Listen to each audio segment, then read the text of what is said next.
pondoknya khusus untuk penghafal Al-Quran, nggak ada kesibukan lain kecuali Al-Quran ya. Kemudian menurutnya gimana bagi teman-teman yang pengen menghafal Al-Quran tapi punya kesibukan lain, kebetulan sudah terlanjur masuk kayak misalkan di sini, masa ya harus keluar, harus ini kan kasihan nih ya. Menurutnya gimana nih? Coba boleh dijawab. Insya Allah pertanyaan yang menarik ya. Karena kan saya juga sekarang kan sudah nikah ya. Jadi benar-benar nggak bisa terus-terusan quality time sama Al-Quran terus gitu ya kan. Pasti terbagi gitu. Nah, kalau misalnya kayak gitu, kita harus mempunyai waktu di mana waktu itu kosong. Di mana waktu itu kan selalu kosong gitu loh. Nah, itu kalian tempati untuk menghafal atau murojaah Al-Quran. Misalnya di waktu malam, di waktu tahajud. Nah, itu enak gitu sebenarnya. Buat kita murojaah atau menghafal Al-Quran gitu. Nah, kalau misalnya nggak bisa, sebelum tidur itu biasanya enak juga buat murojaah Al-Quran. Jadi kita harus mempunyai waktu di saat kita fresh atau waktu kita seger-segernya, terus di waktu kita kosong yang benar-benar kita nggak ada kegiatan lain gitu, waktu kosong. Nah, itu dibuat membaca atau menghafal Al-Quran atau murojaah Al-Quran. Jadi harus mempunyai waktu tersendiri ya untuk Al-Quran jikalau kita benar-benar sibuk. Karena kan kita nggak mungkin sibuk 24 jam kan ya. Nah, di mana waktu kosong, nah itu tempatin buat menghafal atau murojaah Al-Quran. Ya bisa dimengerti ini jawabannya. Seperti Neng yang sudah dicontohkan beliau ketika sudah menikah. Ya, ini baru curhat nih ternyata. Dan kebetulan suaminya di sini juga. Jadi ternyata ketika setelah menikah, memang kita mumpung betul-betul misalkan sekarang di waktu-waktu kita belajar, memang harus kita maksimalkan.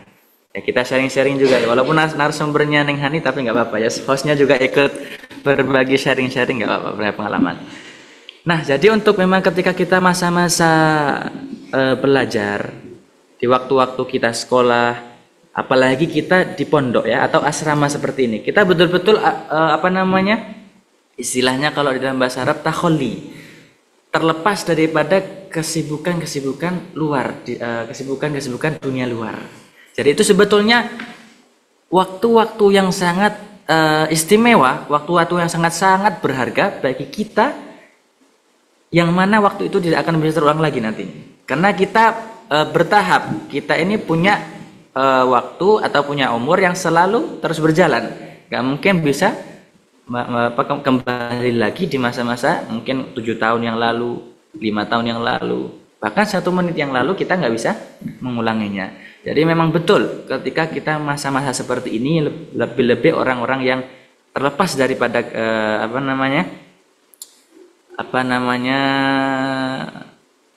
keriukan-keriukan di dunia luar sana, justru seharusnya harus betul-betul memaksimalkan.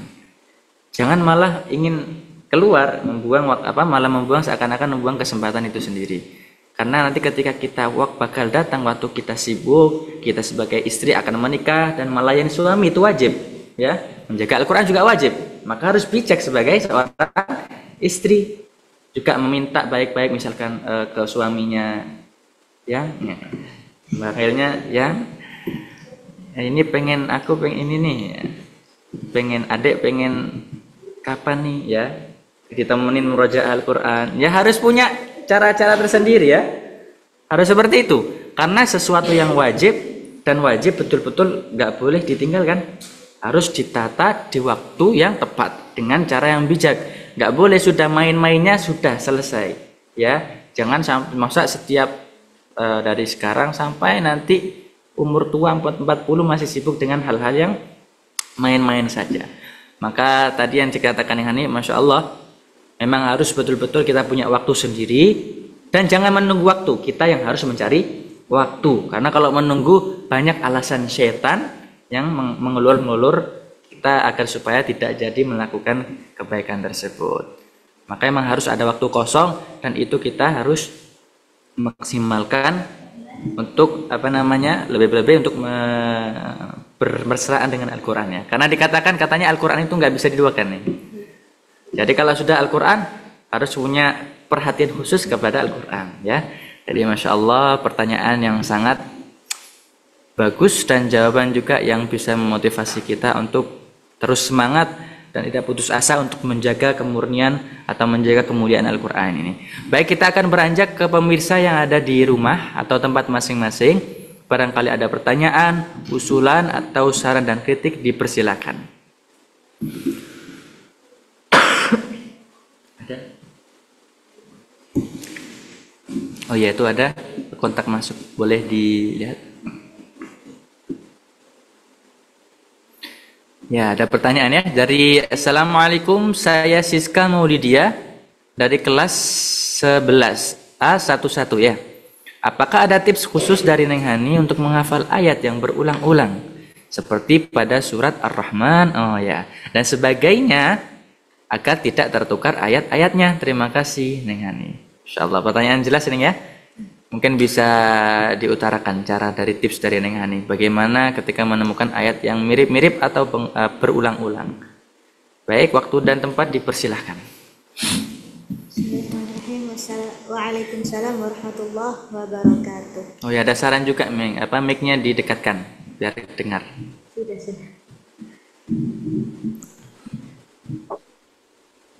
Bagaimana caranya menghafal ayat yang berulang-ulang? Nah, itu seperti tadi metode saya itu. Nah, jadi ketika kita mau menghafal Al-Quran, kita baca dulu satu halaman itu.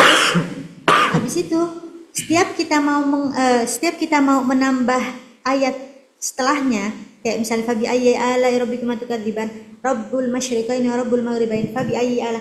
Nah, itu diulang lagi sebanyak 7 kali. Nah, setelah 7 kali kan pastinya insyaallah pas lengket ya. Sudah lengket fabi ayyi ala, habis itu setelahnya apa? Itu diulang lagi dari awal. Setiap kita mau menambah ayat setelahnya.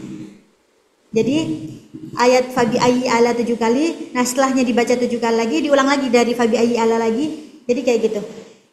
Jadi setelah kita menambah ayat per ayat, ulang lagi dari awal. Nah, itu biasanya kita bisa mengingat apa setelahnya gitu.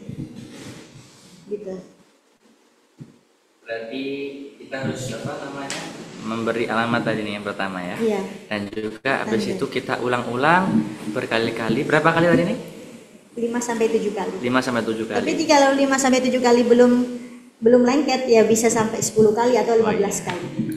Masya, siap. Jadi harus Siska Maulidia, jawaban dari Neng Hani adalah kita harus memberi tanda dulu pertama, kemudian kita mengulang-ulang, mengingat-ingat kira-kira setelah fabi ayah, setelah itu apa misalkan fabi ayah setelahnya apa. Intinya diulang-ulang harus sampai kita mengenal ayat tersebut, dan tentunya nggak boleh terburu-buru nih ya. Harus sabar, harus istiqomah. Setiap penambahan ayat itu diulang lagi dari awal, misalnya dari Ar-Rahman lagi gitu. Jadi tahu urutannya. Iya.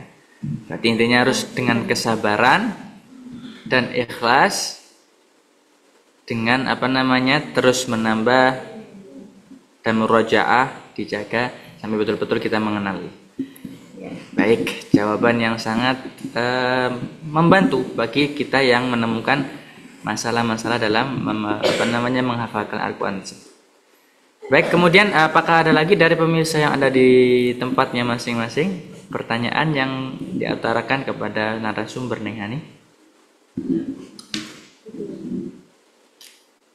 Ya, boleh satu pertanyaan lagi. Jika ada pemirsa yang di rumah atau di tempatnya masing-masing yang menyaksikan podcast atau talk show kita yang bertema metode menghafal Al-Quran, apakah ada unek-unek atau pertanyaan yang diutarakan kepada Neng Hani?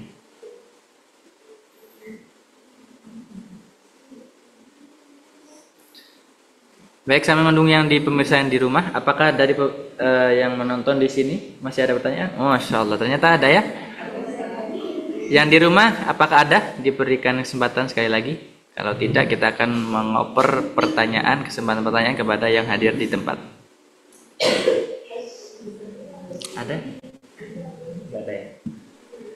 Baik, terima kasih yang sudah memberikan saran dan pertanyaan. Kita akan mengoper lagi kesempatan bertanya bagi yang hadir di tempat ruangan. Silakan bertanya.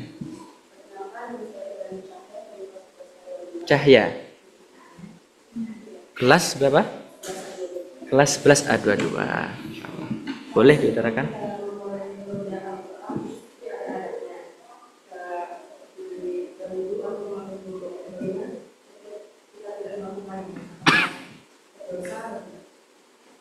Terima kasih. Pertanyaan dari Cahya kelas 11 ya. Di dalam menghafal Al-Qur'an itu kan tentunya Al-Qur'an karena sesuatu yang mulia, tentunya harus beradab.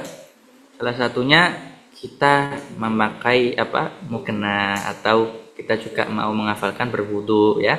Apakah ketika kita tidak melakukan hal tersebut, apa konsekuensinya Neng? Ya, menurut Neng Hani apa?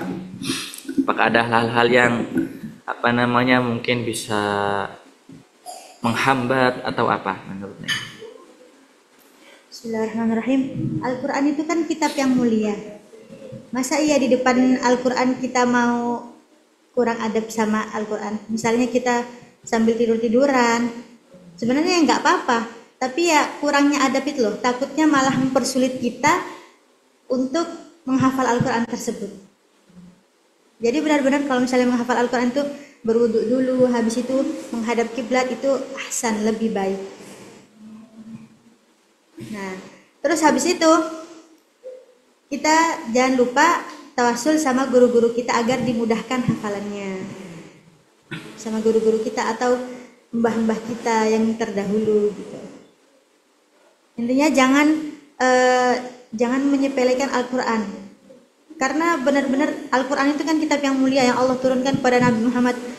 Banyak cerita-ceritanya, terus kisah-kisahnya yang Masya Allah. Masa kita mau sambil santai-santaian tidur-tiduran sambil membaca Al-Quran?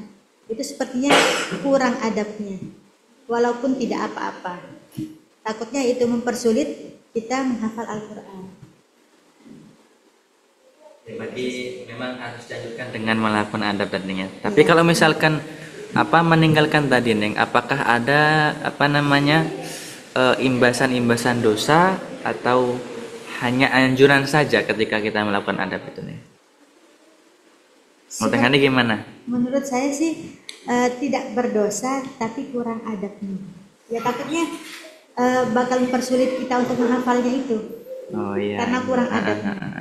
Jadi emang masalah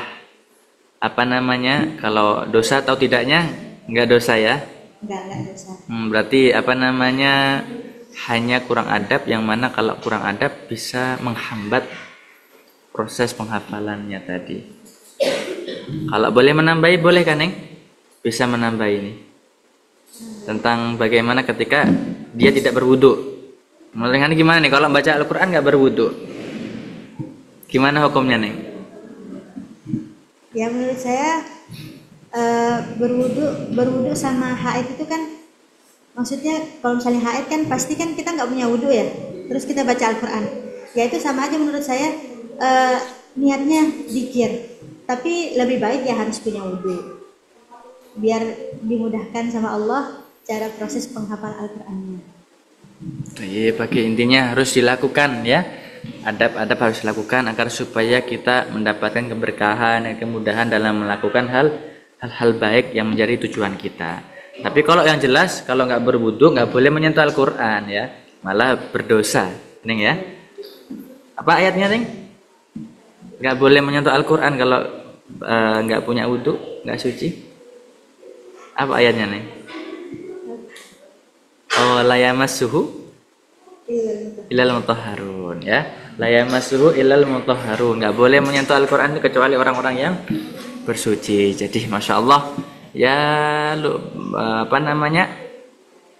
lumayan aktif ya. Jadi Masya Allah podcast kita kali ini banyak peserta-peserta atau pemirsa-pemirsa yang ada di rumah yang ingin kepo tentang Al-Quran, karena memang pantas dikepoi Al-Quran, karena sesuatu yang mulia kita harus pengen tahu ya.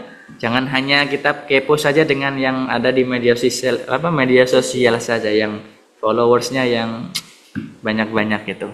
Jadi yang hakikatnya mulia harus kita kepoi. Masya Allah ya. Mungkin sebelum ditutup, apakah dari pemirsa yang di rumah sebelumnya, apakah ada saran, kritikan lagi, pertanyaan yang diutarakan kepada Neng Hani?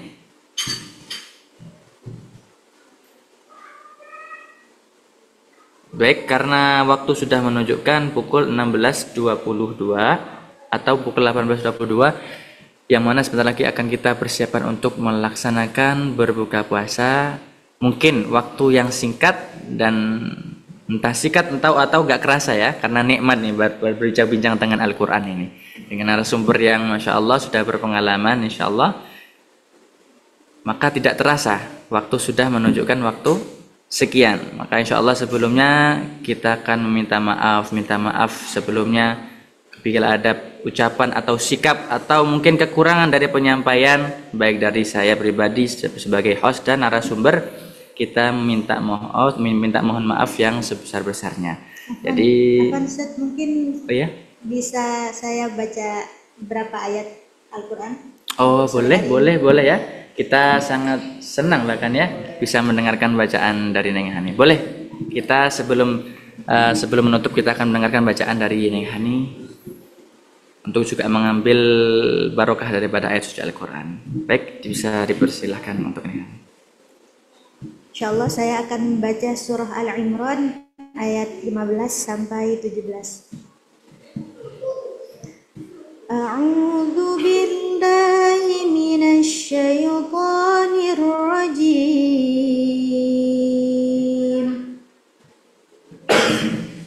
Bismillahirrahmanirrahim.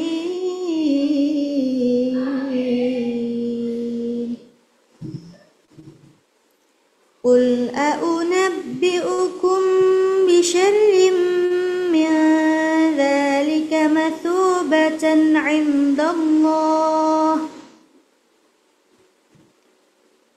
man la'anahu Allah wa ghadiba 'alaihim wa ja'ala lahum jannatun tajri min tahtiha al-anhar وأزواج مطهرة من الله والله بصير بالعباد الذين يقولون ربنا إننا آمنا فاغفر لنا ذنوبنا وقنا عذاب النار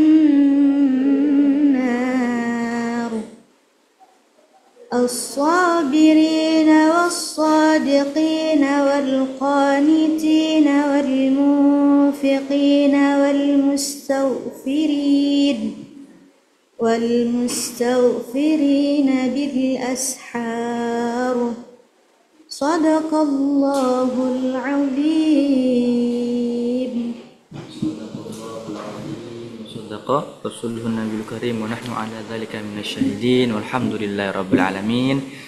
Kita sudah mungkin sudah cukup untuk membahas sementara ini tentang bagaimana metode membaca Al-Quran atau menghafal Al-Quran dengan narasumber yang Masya Allah berpengalaman. Dan semoga kita bisa mendapatkan barokah dan sir atau rahasia daripada Al-Quran, kitab Al-Quran yang mulia, dan kita bisa menjadi semangat barokah podcast ini atau talk show dengan narasumbernya. Kita semangat untuk lebih meningkatkan kita lagi kualitas ibadah kita lebih-lebih dalam Al-Quran, khususnya di bulan suci Ramadan ini. Insyaallah kita semua dijadikan, kita, keluarga kita, anak cucu kita semuanya daripada ahli Al-Quran. Amin ya rabbal alamin. Yang hanya tidak hanya menghafal tapi bisa mengamalkan Al-Quran. Insyaallah. Amin ya rabbal alamin. Baik, sebelum ditutup, saya sebagai host, sebagai pribadi minta terima kasih yang sangat banyak kepada kesediaan Neng Hani untuk mengisi podcast, dan semoga diberikan kelancaran dalam menjaga Al-Qur'annya juga, dan bisa menebar keluasan, menebar manfaat secara luas kepada kita semua dalam keadaan sehat walafiat insyaallah. Dan semoga diberikan kelancaran nih ya. Katanya mau lahiran nih setelah lagi. Insyaallah didoakan semoga dimudahkan dan segala urusannya kita semua dikabulkan, hajat-hajat dunia dan akhirat, dan diampuni segala dosa. Dan mungkin cukup sekian. Insyaallah kita akan bertemu lagi dalam kesempatan yang akan datang dalam keadaan sehat walafiat dan dalam keadaan yang terbaik, lebih baik lagi. Dan mungkin akhirul kalam kita tutup dengan doa kafaratul majlis. Subhanakallahumma wa bihamdika asyhadu an la ilaha illa anta. Terima kasih bagi pemirsa dan hadirin yang hadir di tempat. Saya sebagai host minta maaf sebesar-besarnya apabila ada perkataan atau perilaku yang kurang mengenakan bagi kita semua. Saya pribadi menutup dan memohon untuk mengundurkan diri. Wabillahi taufiq wal hidayah wa ridha wal inayah. Wassalamualaikum warahmatullahi wabarakatuh.